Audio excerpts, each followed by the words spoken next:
All right, so we are now recording. Welcome all to session number 3 with Derrick Weston on the color of food. If you are, I think everybody's been here before, but if not, we did record the last week's session, and that is on our YouTube channel, and so you can go ahead and look at that. I'll put that in the links as well. This is recorded. I record the chat, so when we put links into the chat, we'll pull those out and post those on the website.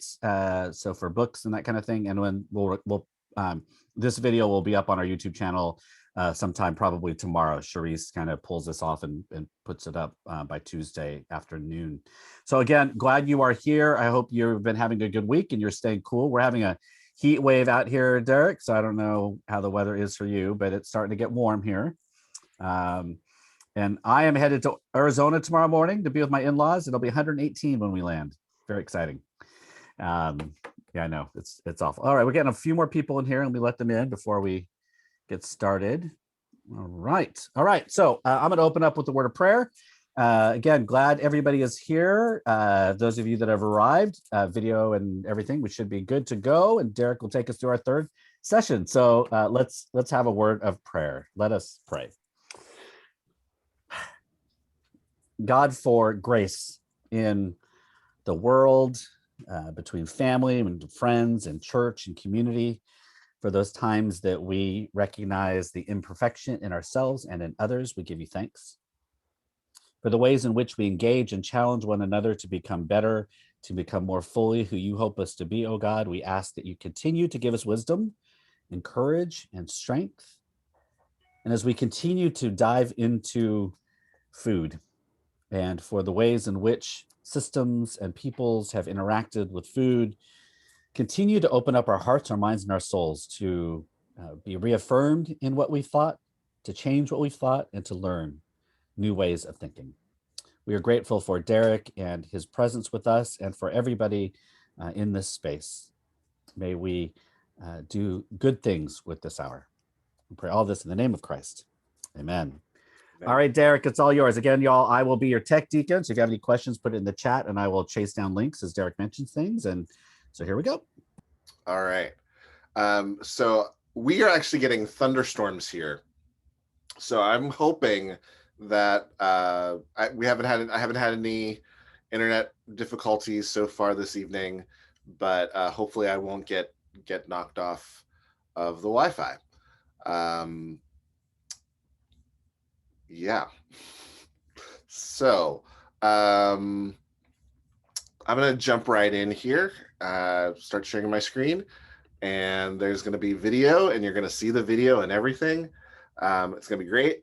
Really excited about that. So what we're going to talk about today is what we brought with us. And by we, I here am talking about those of us of African descent. And how African foodways shaped what early America ate. One of the things that I think it's important as I talk about, have these conversations about race, is kind of understand that, like, for me and for my house, race is a very live issue. This is my family. We're a blended family.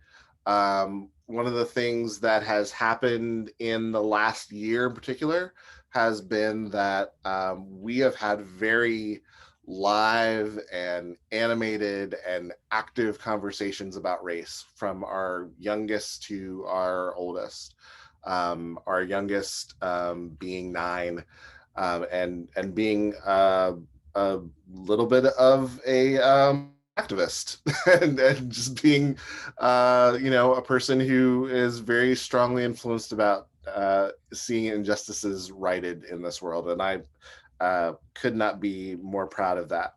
But race is a live issue in my house. It's something we talk about a lot. It's something that, wanting to educate my Black kids, wanting to educate my white kids about what it means to live in the world that we live in.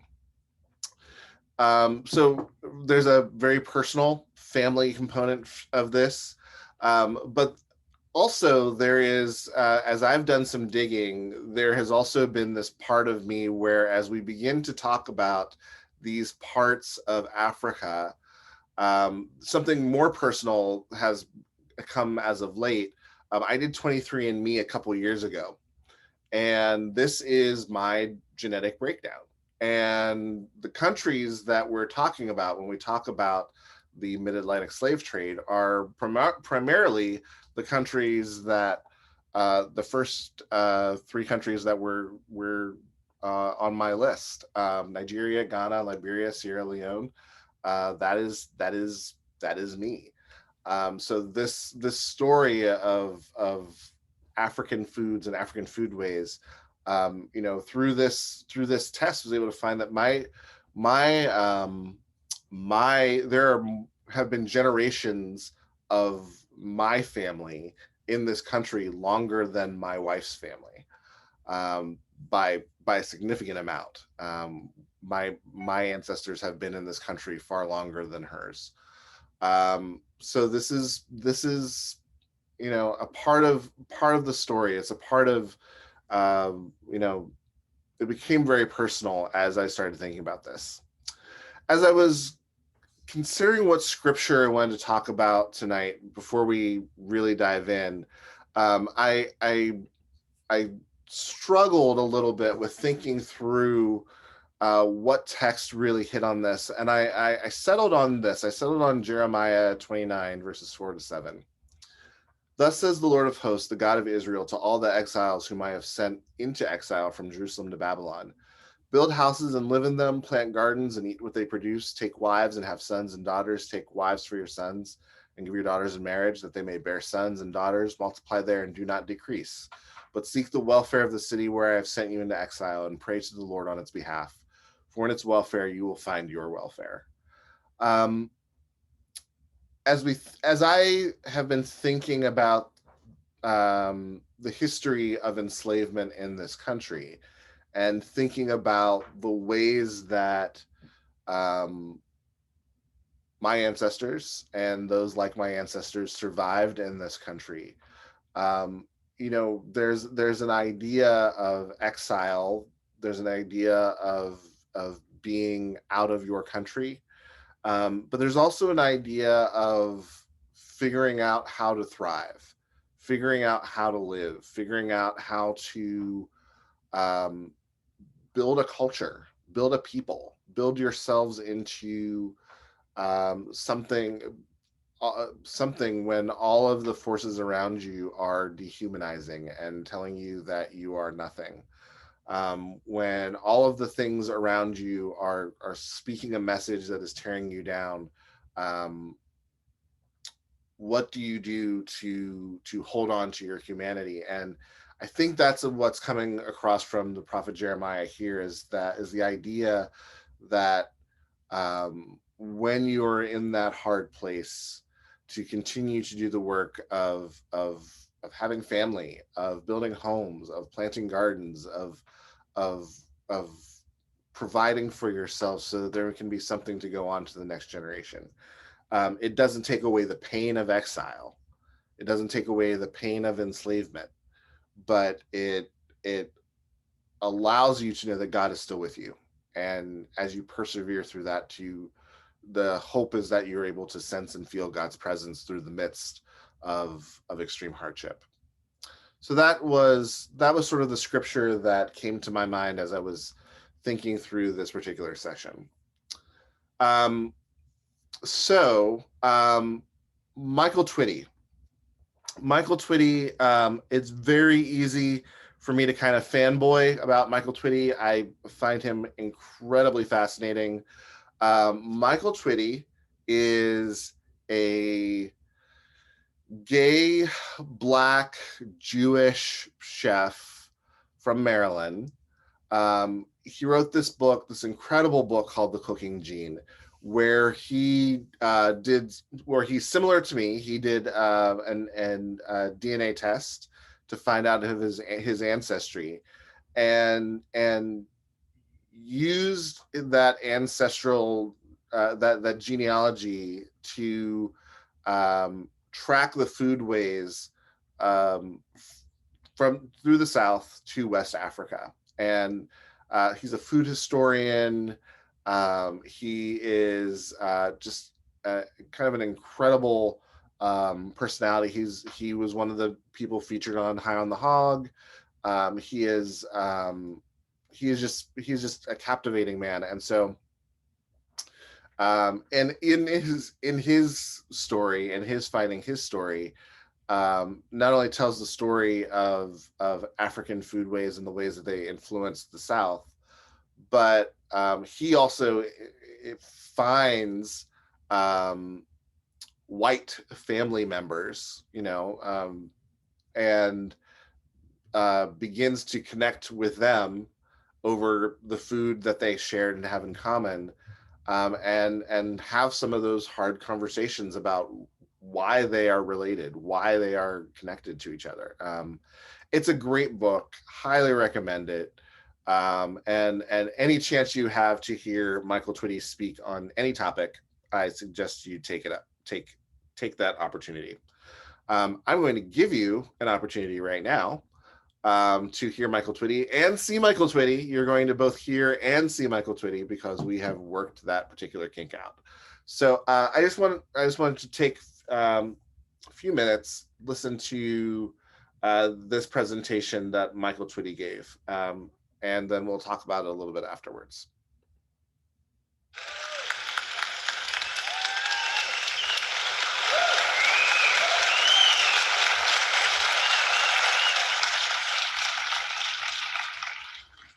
Wow, mishpacha. I know the 10 Jews in the room got the joke. I think Renee probably brought me here because he wanted to up the Black gay Jewish population of Denmark by a new high. But having said that, I want to take a minute to be very serious and say thank you to Renee, to Mark, to Ali, to everybody at MED for bringing me here. First, because 60 years ago, my grandfather lived here for a couple of weeks, and this was the first place on earth he was never called a nigger. This was the first place on earth where he sat equal to a white man on a bus or a streetcar. And I want to thank you from my grandfather, blessed memory, who was born and raised in the sweltering oppression of Birmingham, Alabama. Thank you for restoring his dignity.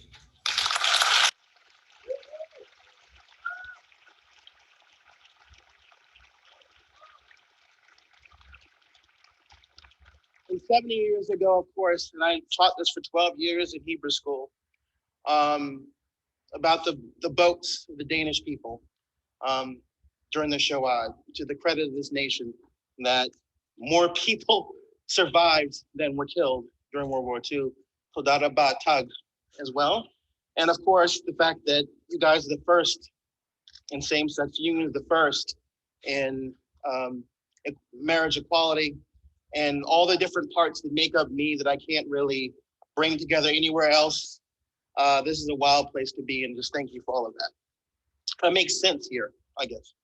So the images that you're seeing that are kind of going to loop, and I'm not really going to go into them, you can ask me about them later, are really part of what my partner and I call the Southern Discomfort Tour. And instead of comfort food, discomfort food. And the Cooking Gene Project is it's an ongoing thing to sort of tease out where I come from, my own personal terroir, my own personal sort of like on the microcellular level, who I am as a cook, as a historic chef, whatever you want to call me, to really understand where I come from. I watch all the same food programs you do where people, speak with beaming pride about where they come from. But if you come from a people who were deliberately orphaned, where do you really come from? Who are you? What earth is yours? What really belongs to you? And so this project is about my DNA. It's about my ancestors. It's about young people today of all walks of life, but especially those living in food deserts who are children of color, who have no sense of where they come from. And they know that where they're going is either one of three places: an early grave, jail, or a dead-end future. And so by using history, I think we can transform their future, but not only that, but we can transform how we look at those young people and how we look at ourselves. A couple of months ago, I wrote a little letter to Paula Dean, and I invited her to dinner at a plantation. no better place. And I asked her that because of all this hullabaloo and certain words were said and things were alleged. And I'm having this dinner at this plantation in North Carolina where over 900 people were enslaved over 200 years.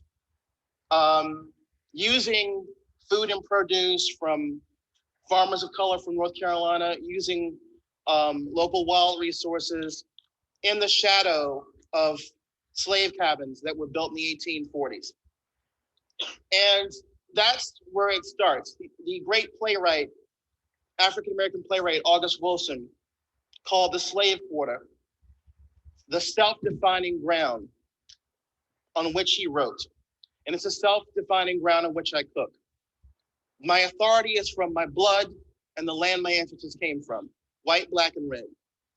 And on that basis, I invited Paula Deen to dinner to kind of work out her issues and my issues and say that she's a cousin. She's not a combatant. And that's the power that this food and this food tradition can have. We can bridge pseudo boundaries of race and bring everyone together. So, what is this history? I'm aspiring to be the first colonial and antebellum Black chef in 150 years.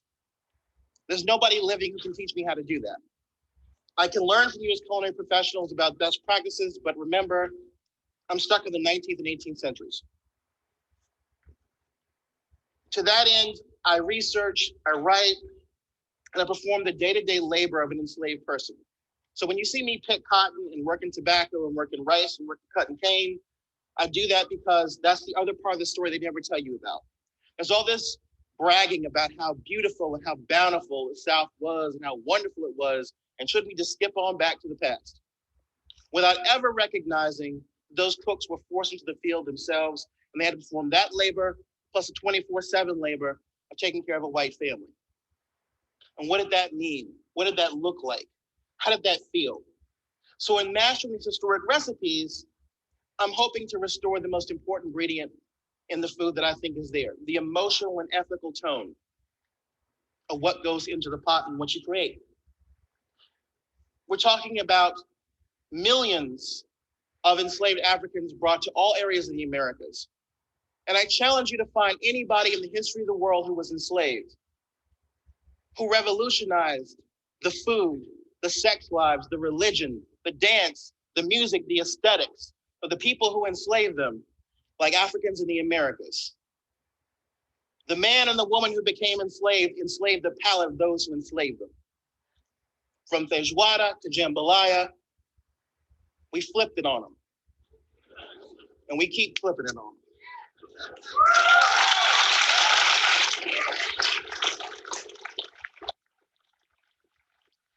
I want to give you a crash course. Okay, so enslaved people come here, they have no rights. They're told here, it's like still in Virginia, you know. They come to the Americas, they have no rights, but they have a flexible, adaptable culinary tradition. They're chosen for their skills and abilities. They're not, you know, when I was a kid, we were always taught in American schools that the Black man and woman were unskilled labor. Do you really bring unskilled labor to build your country? They grew the rice, the cotton, they knew all that stuff from West Africa. They brought that here. The cooking ability, they brought that here.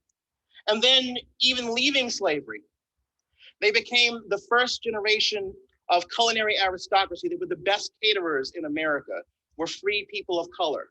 We were at the top, not the bottom. We cooked for the White House, for our embassies. We cooked for the highest society. And our children don't know that.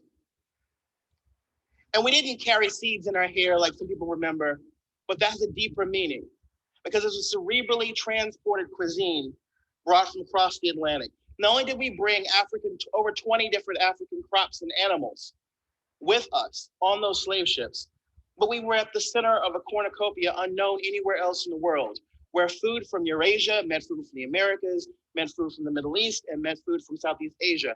There was no place in the world like pre-colonial Africa on the eve of the slave trade.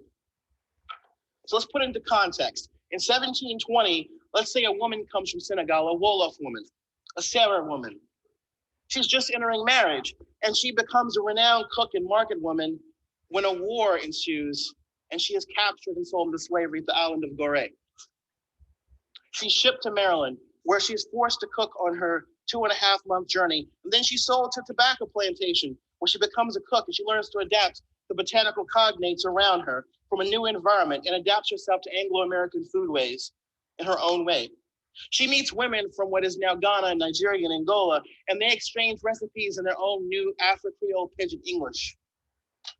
They work out the differences between them, and what results is not like anything they cooked before, but is the essential truth of all their parts. She will go on to teach her white charges in the big house how to eat her Wolof food. And when they're young, she will tap on the table, encourage them to eat, and she'll use a Wolof word and she'll go, yum, yum. And that little white child's gonna hear that word. Over time, he's gonna go, yum, yum, yummy.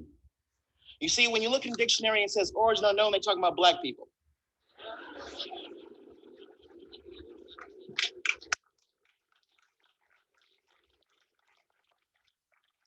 1750, her grandchildren are born and they are the new majority. This is the first time that we have the real African-American food because the majority of Black children are born in America, not in Africa.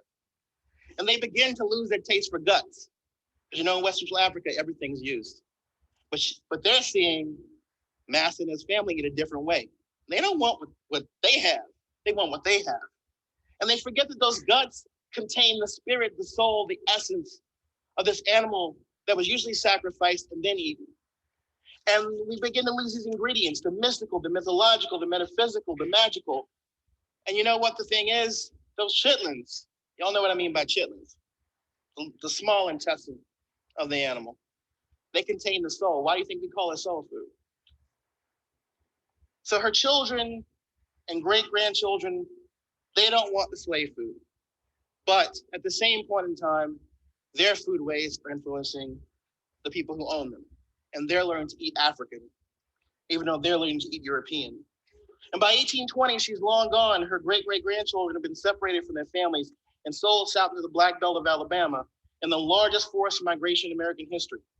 They're gardening, they're hunting, they're fishing, they're foraging, and traditional knowledge becomes it's still a part of their culture. And they have long forgotten where great-great-granny came from or why she was brought here, but they know she carried those seeds in her hair. And when they cook, they use spirituals to time the food. So you have to know this stuff. When you cook in an open hearth, you cook like enslaved people cooked, you can't look at a clock. You use your sense of smell, you use your sense of temperature by your hands on those hot pots. You develop very nice, sensitive hands. And you time yourself by singing spirituals. The number of times it takes to sing in spirituals, the number of time it takes to bake the bread, to cook the greens, to roast the meat. And you learn to do this over and over and over again until you get your timing right. You have to know when the possum is right to hunt. You don't hunt possum any other time of the year. You hunt in the wintertime when it's fattening up. You have to know when pokeweed is ready to pick and it's not poisonous anymore because it doesn't have any red in it.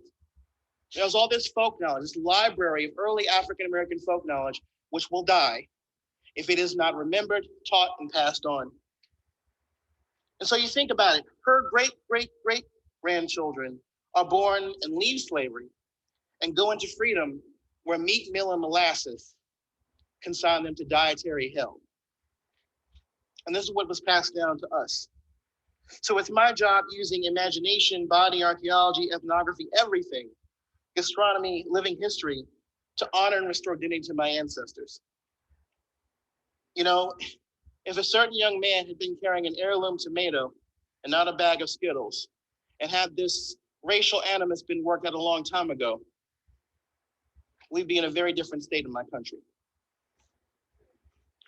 Culinary injustice is what happens when the descendants of historically oppressed people have no sovereignty over their culinary traditions and essentially go from a state of sustainable production and ownership to a state of dependency, mal or undernutrition, and food injustice. Culinary injustice is the shame we often feel for being under history's boot heel, and the distance placed within and without between ourselves and the full ownership of our past in light of our future. Culinary injustice is placing said people into a tertiary and passive rather than primary and active role in the establishment of transformation of culinary traditions from which fortunes have been made for others. Repeat that, from which fortunes have been made for others. Rice in South Carolina made 10 out of the first 12 millionaires who were involved in the Declaration of Independence and the Constitution. It took 2 seasons and freshly brought Africans to make the rice planters of Charleston millionaires. Not one single Gullah Geechee person who are losing their land has a single damn rice field in Charleston, South Carolina today, and you can buy Charleston gold rice at $14 a bag. That's food injustice. In East Charleston and St. John's Island, you have Black children who have no idea that they can go to Sullivan's Island, the Ellis Island of Black America, where 1 out of every 4 enslaved persons was brought to the United States.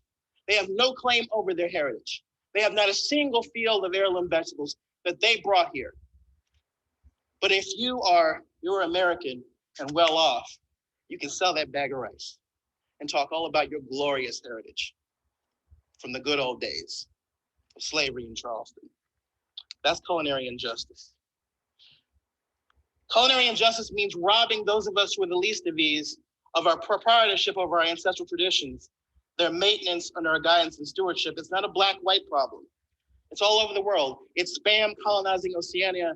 It's the Korean traditions being usurped during the Japanese occupation. It's a pseudo-history of the Columbian Exchange that supposes that American Aboriginals exchanged recipes with settlers as they shivered under smallpox blankets and dodged musket balls. But yet they gave them the first Thanksgiving. That's culinary injustice. Culinary justice, however, is a respect for truth and honesty in telling the stories and traditions that came to the experience of the oppressed. Culinary justice is reconciliation, not blame. It is hope, not guilt. Culinary justice is the power of working together, not avoiding one another because of past grievances and perpetuating the status quo. Culinary justice is when children of color have access to the land, traditional ecosystems, resources, clean water, and legal protections by which they can grow the heirlooms and heritage breed animals of their ancestors, and do so in a way that they will come back to a greater connection with nature, with spirit, with their ancestors, and can learn to eat and live better. It means they will become entrepreneurs, producers, and providers of products unique to their cultural heritage, and thereby lift communities out of poverty, from want, and from lack of opportunity. It's about giving our children a tradition, not a trend. Food sovereignty, food justice, culinary justice. My job is to integrate the brands of exclusion created in the world of Southern American food by reintroducing people to the African ancestors of American cooking, and by extension, restoring respect and dignity for what they gave. In a world where oppressed communities inside and outside of the states are struggling with food security and economic inequalities, advancing culinary justice is essential to a better and more sustainable future for the global community. Culinary justice begins by respecting and reviving the culinary knowledge of the oppressed and having the guts to insist that the chef must act as a keeper of those traditions and an advocate for the terroir of memory. The chef must not only act with ecological integrity, but with ethnographic and historical respect, coupled with contemporary awareness and a sense of urgency. Equipped with a dialogue based on our respect for truth, acknowledged debt, and a commitment to renewing our culinary heritage, we can move forward from the past in our search for culinary reconciliation and healing and a better life. Thank you.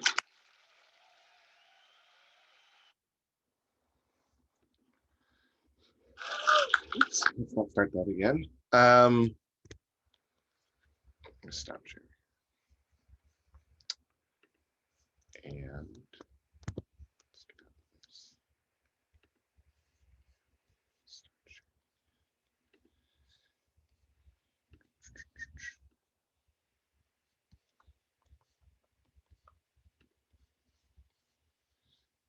So just a couple of excerpts from the book that I think are important.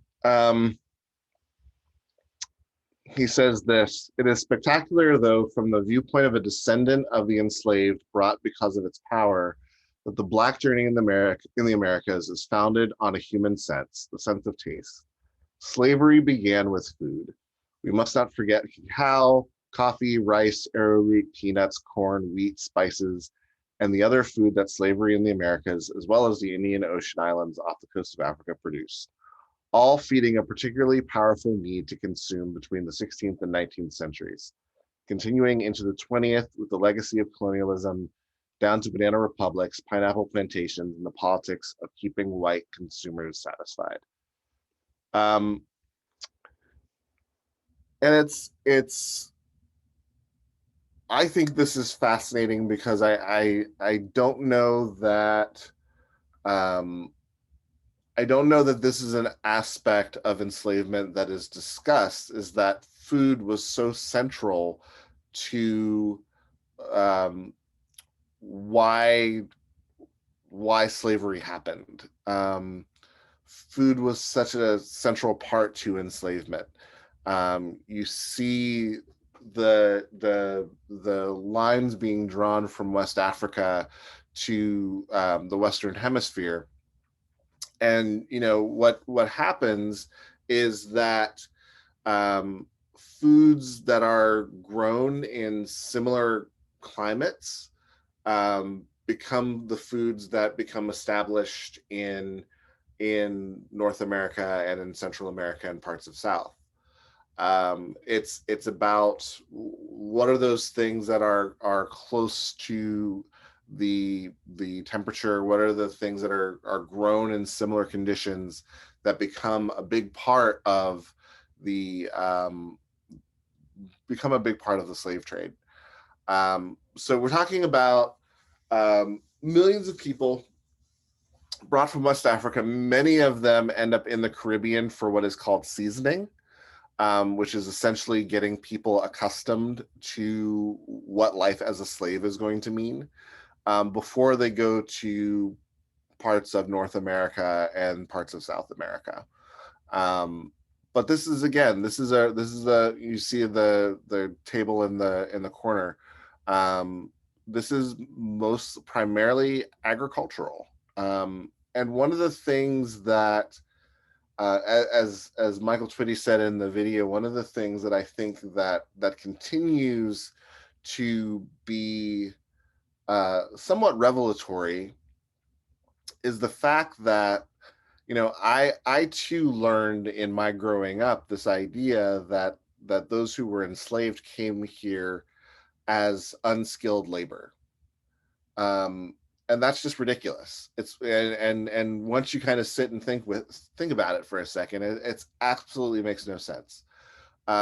People were brought here because of the skills that they had, because of the agricultural skills that they had, because of the ability to produce crops, because of their masonry skills, their carpentry skills, on top of their farming skills. The idea that you would build a nation off of unskilled labor is kind of ridiculous.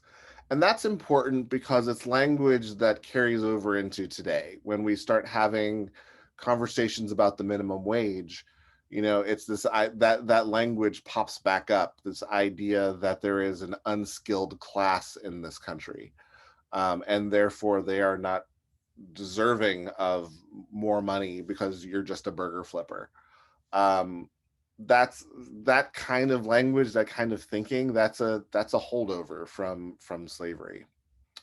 And Michael Twitty goes on to kind of make that point. Because of similarities in climate, sugarcane was not the only crop to travel from the old world to the new. Bananas and plantains traveled from Africa aboard slave ships, leaving their secondary home after diffusing thousands of years before from Asia via the monsoon exchange. There would be no fried plantains or banana republics to speak of if it weren't for the slave trade dispersing these staples across Latin America. To the Caribbean and South America also came okra, cola, millet, sorghum, several varieties of yams, cowpeas, watermelon, tamarind, hibiscus or sorrel, pigeon peas, oil palm, and sesame. And then all of these would eventually go northward. And again, to reiterate the point that he made at the end, after a time scrambling for a staple on which to get rich, the late 17th century brought Africans who knew how to grow rice and viable rice seed. The history of slavery in Africa and America would never be the same again. And again, this idea that there were the first folks who made millions in this country did so off of the being able to cultivate rice in this country. And that's where our first millionaires came from. So I want to stop for just a second. Love to hear any thoughts you have on anything that Michael Twitty said. Some of this I'm sure is old and familiar and you've known. Some might be new, but I'm just kind of interested in hearing your thoughts as you were listening to Michael Twitty. What were some of your reflections?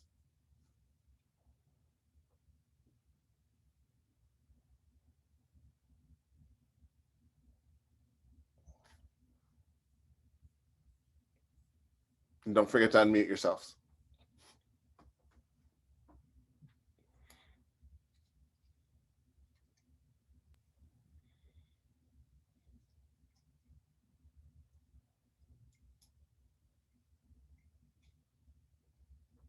Nothing?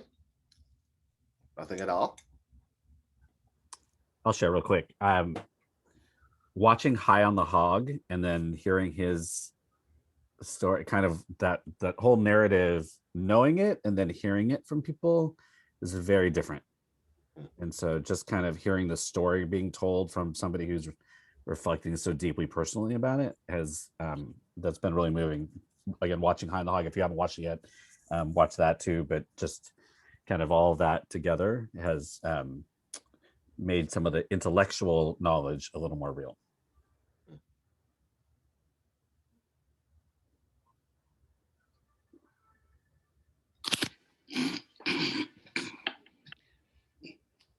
Well, Derrick, my background is foods. And so I thought it was a very, very interesting history listening to what he spoke about in terms of the culture and where quite a few of the staples came from, the spices and things like that.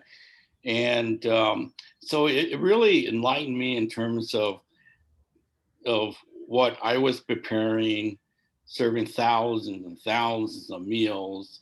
And there was another portion of history, behind what I was serving.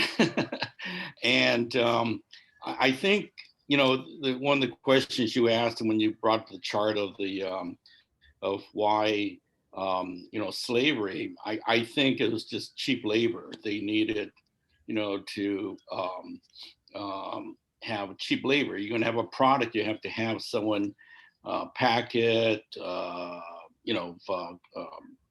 pick it and everything else. And you want that labor to be as cheap as possible because you want to, have a large profit. My wife and I were coming home from a function last night, and we were just talking about, China being, if not the largest economic power now, and how the U.S. and the rest of the world can watch China continue onto that trend, and what other things can be done if they go off, the behavior that we all do not want them to do, and they were cheap labor at one time. Now it's other countries and things, and so I think it's just labor. I mean, labor consists of, it's your biggest cost when you're running a business anyways. But I just think this whole topic of the history and the behind many of the foods that we eat today, and so it's just very interesting. Thank you very much. Yeah. Yeah, and again, I think it's important, not just to recognize that as a historical, as an issue of history, that this idea of how do we produce things with the cheapest labor possible, with the cheapest inputs, so that there is the most profit. This is a part of our system now. This is a part of our agricultural system now. It's a part of our economic systems now. This is not something this is something that has kind of been inherent to the system of this country. Also, I would definitely echo the recommendation, as I said, of High on the Hog. But also, Michael Twitty is on the Netflix show Waffles and Moochie, and it's, if you haven't seen that show, it is I believe executive produced by Michelle Obama, and Waffles and Moochie are these two very adorable puppets. And what's amazing about this, though, is Michael Twitty's ability to talk about the slave trade and these concepts that he just discussed in this video in an age-appropriate way to children. That he was actually able to communicate these ideas in a way that children would be able to understand. I thought that was amazing. So I'll throw that out there as well as part of my Michael Twitty fanboying. Other thoughts, other things, reflections on the video, on any of the things that we've heard so far. I love his concept of flipping it on them. And the enslaved are actually defining the enslavers. And when you say that somebody is not just a burger flipper, that's actually kind of a wicked, delicious, revolutionary pun. The flipping that's going on. Yeah. I think that's real.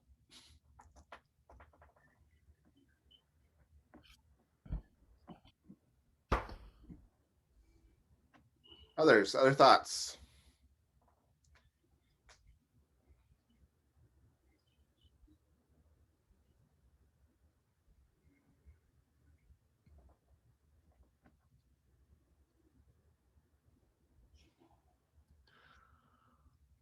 Part of what interests me about, I mean, obviously there's a lot of pieces of this that are interesting to me.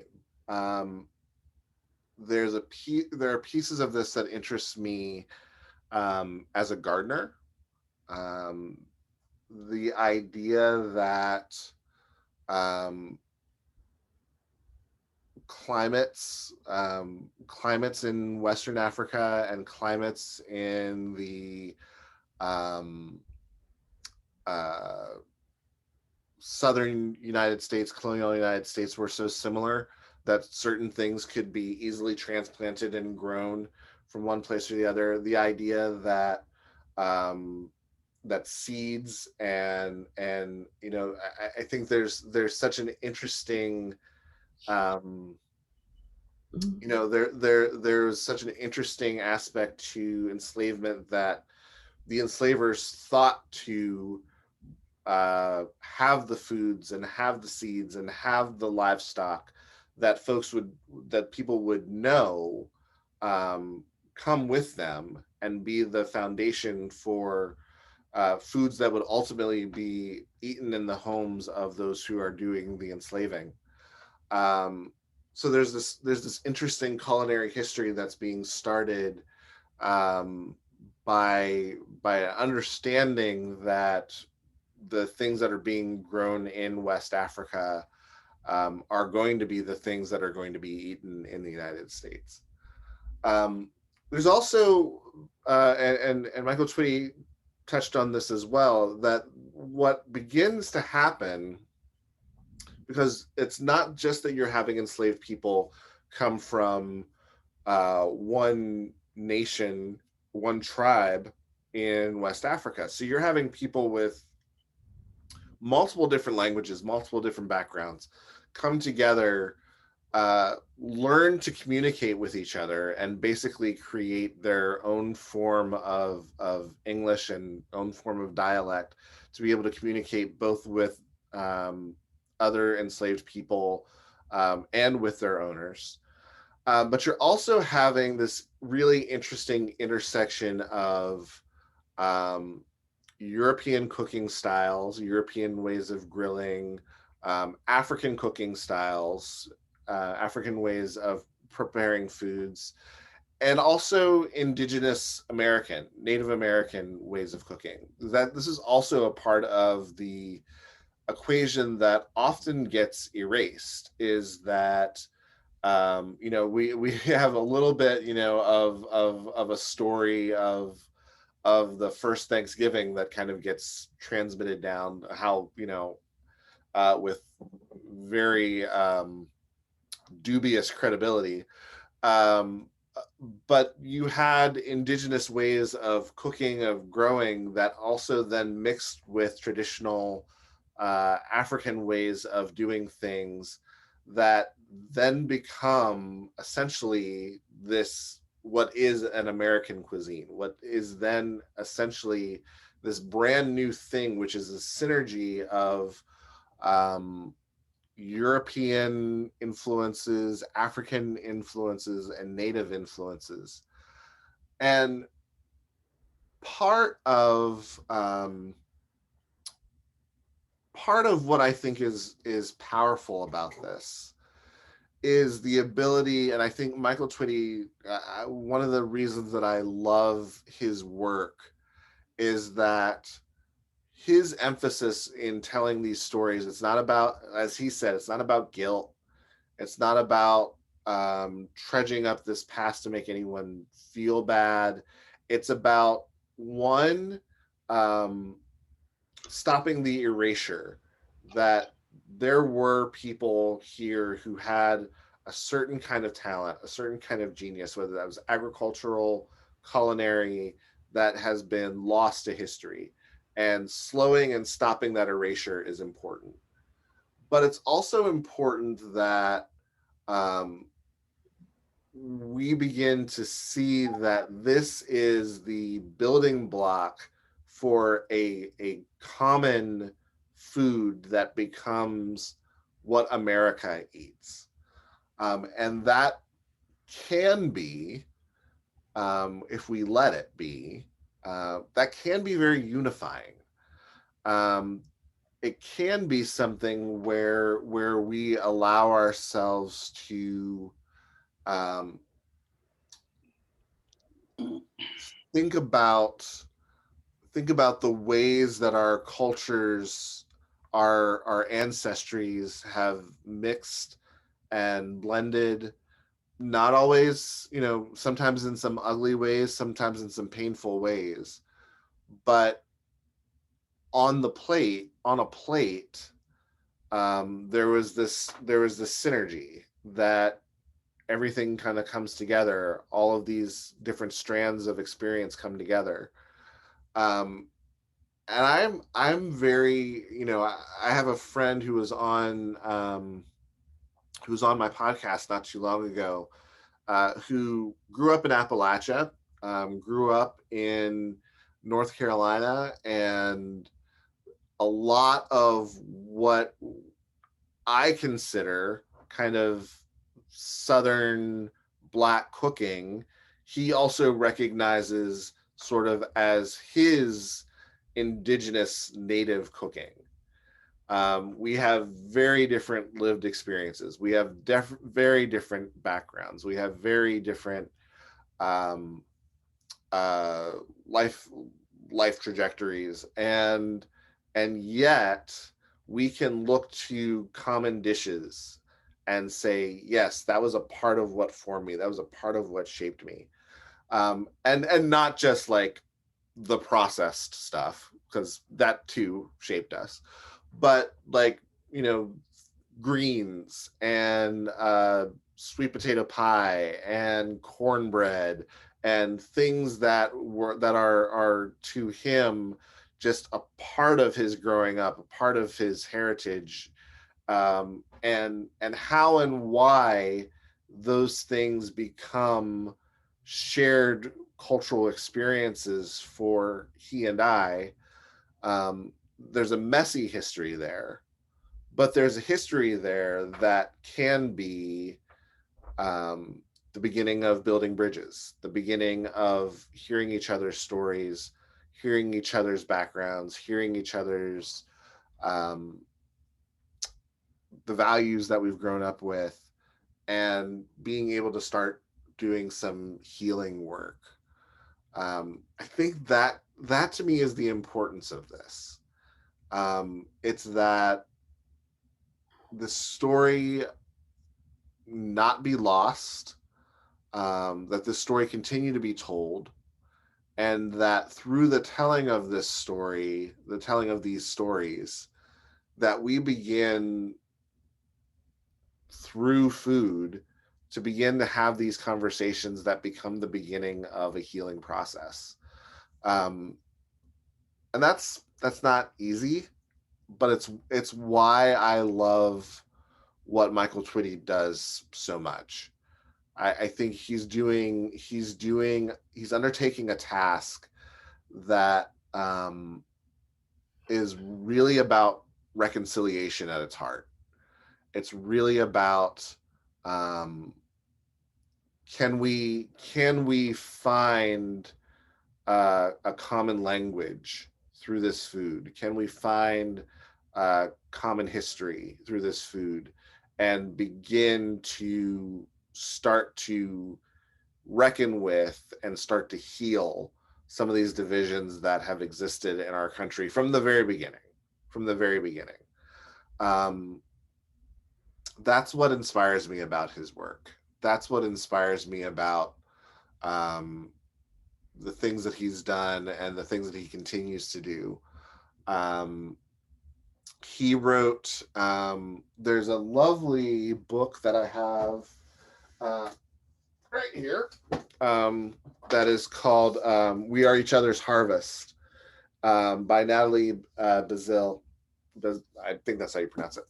And it's celebrating African-American farmers' land and legacy. And he has a piece in this book where he actually uses the Exodus narrative as a metaphor for the African experience in this country, particularly for beginning farmers, the idea of being an exodus. And it's beautiful. It's beautifully written. It's poetic. It's incredibly inspiring. But again, he does that for the sake of being able to bring people together around a table, with a belief that that's where healing's going to take place. That being able to get around that table, share our histories, share our stories, that's where we're going to find the places where we're able to build these bridges over some of our divisions. We have a few more minutes left. Any other thoughts on this? I feel like I'm rambling a little bit. But just I find Michael Twitty incredibly inspiring. I think his work is really meaningful, which is why I ramble about him. Anyone else? Other thoughts before we close? I'm finding it very inspiring. I mean, to be able to see the food that is from the the slave experience that has been maintained and spread throughout the United States. And the strength of those cooks, who they were cooking for the masters, who I could see saying, oh, well, you got to cook the British food, or what was the proper food at the time. And the food that has been retained and has become so important. It's really inspiring. Yeah. And shows a strength of character. Yeah. I also just have to believe that it was better food. And maybe that's why it endured. that's I don't have anything to back that up, but just a thought. I wanted to make a comment. Good evening. Good evening, everyone. I joined a little late this evening. So my comment is I'm amazed at how food, something which is intended to give life, intended to provide us nourishment for strong bodies, for healthy brains, for healthy minds. Food as a life-sustaining product has just taken on a life of its own, basically. And just how food not only reminds me as an African American about the legacy from which I come, but also food reminding me of the resiliency that African Americans have. Just the fact that we have a connection back in Africa. We had a connection with the earth, and we're able to grow our own food back in Africa and also here in the United States, where we have a connection to the earth through our food. And it's just amazing. That's all. I'm just kind of in awe of food, its legacy, and just resiliency that it inspires in me and reminds me that African Americans are a resilient people. Yeah, I think that's, I feel that, and I feel, it's a lot of what has inspired my gardening in recent years, of being able to know that has been something that has kept my ancestors going for centuries. Being able to have that connection to land and make a life out of the hardships that the world has thrown at them through the land. It's amazing. It's amazing. And it is inspiring. It's deeply inspiring. And yeah. We're at the hour, so I just wanted to see if there's any last thoughts, final thoughts before we call it a night. Next week we are going to spend a little time talking about soul food, and we're going to talk about what is. So this week was sort of the stuff that came from Africa, what came from Africa, sort of that story. And next week's going to be more about the actual developing of a cuisine that becomes a cuisine that starts in the South, particularly in the rural South, but then moves to the urban North and West and becomes sort of this ubiquitous American cuisine. So that'll be next week. But any last thoughts before we call it a night? I mean, I know you guys aren't actually calling it a night because it's only 8 o'clock there, but I'm calling it a night. Some people may be calling it a night. Some people may be calling it a night, and no judgment.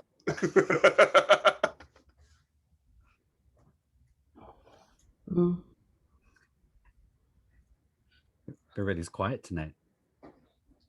All right. Well, we don't need to keep you past the hour. Thank you all for being here. Again, this will be posted on our YouTube channel probably by the end of tomorrow. Sharice will get to that, and we'll put all that content up. And yeah, I just got Michael Twitty's. I figure his audiobook must be excellent because he reads it. Yeah. So thinking that that'll be a good read, good listen. So on my walks.